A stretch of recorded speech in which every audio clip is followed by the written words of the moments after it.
Good. I think one of the things we've been asking for a while is about having more emotional support, and the fact that it is emotional support, not mental health, because obviously there's negative connotations to mental health.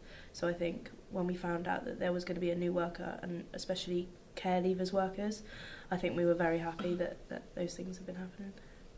Yeah, I found quite good was the communication that was quite there. There was always, with like Abby, one of the LAC nurses, we used to have week-to-week contact, so I'd see her in a community place and just catch up on how I'm doing with my mental and emotional health.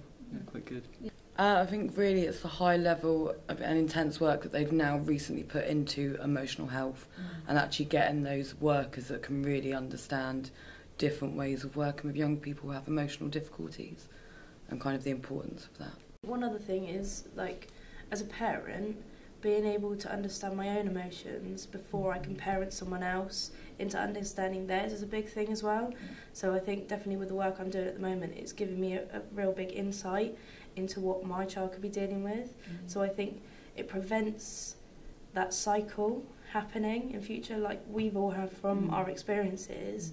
It's kind of been through our experiences that we've come to where we are, so it's preventing that happening again, which I think is a good thing. I think it being more publicised at the moment, there's not really a lot of information. We know about it because of the work that we do with the Children in Care and Care Leavers Forum, but I think if it was more widely known, if I didn't know it from us, I wouldn't have known about it, I wouldn't have heard about it. And I think just letting young people and care leavers know what they're entitled to, how much time, how much energy they're entitled to, and what actually can be done for them.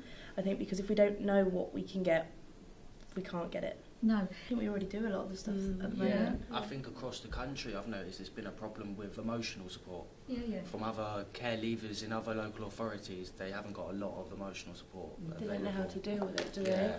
they?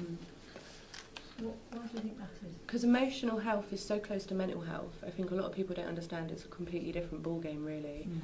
And I think they try and put them both together and treat everybody the same when different people, And respond worry about differently. stigma as well. The idea that you've got mental health issues or you want to speak to someone, it seems like you can't cope, you can't handle it, and then it kind of leaves a negative implication on yourself.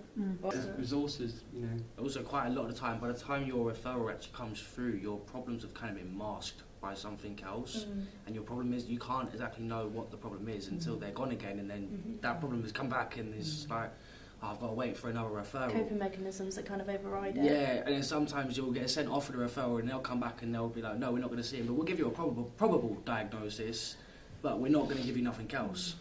And then it's just like, okay, so you're telling me what I could be dealing with, but you're not actually going to tell me what I am going to be dealing with.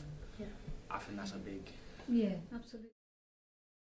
Well, it's very important because, like, without a voice, like, we can't really say what we're struggling with or anything like that. So it's definitely positive to have a voice and actually be able to speak up is really good. I think it just extends what we already do. So what we do in Bournemouth with the Children and Care Leavers Forum, we already have quite a big voice, so it's just putting ourselves in different avenues to make people aware of who we are and what we're doing, and also the young people that we may have a voice for, knowing that we can reach further and we can get more resources in to find out what's going on. I think is a really good thing. Absolutely. I find it quite, like, you kind of challenge everything into having a voice. It gives you ambition, doesn't it? I think so. Yeah, it kind of empowers you. Exactly. Yeah. You need some of that. Yeah.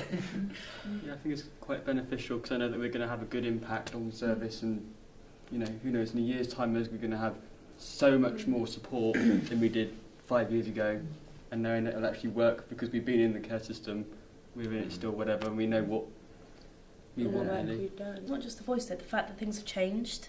The fact that tonight is all about what has changed off the back of our voices. And I think with so many other things, it may take longer for us to see actual change. And some people that worked within our team haven't been around to see that, but some of us have. And the fact that it's still going on, and to know that the work we do now will have an impact if we don't see it right away. It's like the butterfly effect. It will have an impact eventually, and it's, yeah.